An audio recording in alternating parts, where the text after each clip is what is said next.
పిల్ల వచ్చిందా స్కూల్ నుంచి ఇలా చెల్ల? ఇంకా రాలేదు బావా. పిల్ల స్కూల్ నుంచి వచ్చినప్పుడు జాగ్రత్తగా చూసుకుందాం అనాలే. వీధి కుక్కలు ఎక్కువైపోయినాయి కదా, వీడియో చూస్తున్నాం కదా, చిన్నపిల్లల్ని ఎక్కువ కరిసేస్తున్నాయి. అవును బావ బాబు, అవును బావ, కుక్కలంటే గుర్తొచ్చింది. నన్ను కూడా చిన్నప్పుడు కుక్క కరిసేసింది. అవునా? ఇప్పుడంటే కుక్క కరిసినందుకు ఒక ఇంజక్షన్తో సరిపోతుంది, అప్పుడంటే చాలా ఇంజక్షన్ చేయించుకోవాలని చెప్పేవారు కదా. అని ఇంజక్షన్ ఎలా చేయించుకున్నావు బాబు? బాబు ఇంజక్షన్లు ఏం చేయించుకోలేదమ్మని.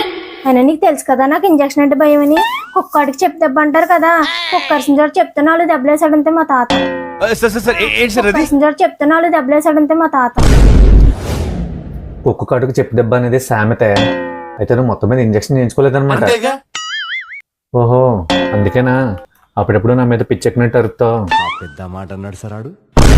గాయపడిన సింహం నుంచి వచ్చే శ్వాస కర్చన కన్నా భయంకరంగా ఉంటుంది. ఓహో, నన్ను కుక్క కరిసిన పిచ్చారు పిల్లడుతున్నానా? ఎందుకు కరుతున్నాను? నువ్వు ఫేస్బుక్ వాట్సాప్ చాటింగ్ లో కోతేసాలు ఎత్తున్నావు కదా. నిన్నేం కరిసింది? కోత కరిసిందా, కొనుమూతి కరిసిందా? అయిందా? బాగైందా?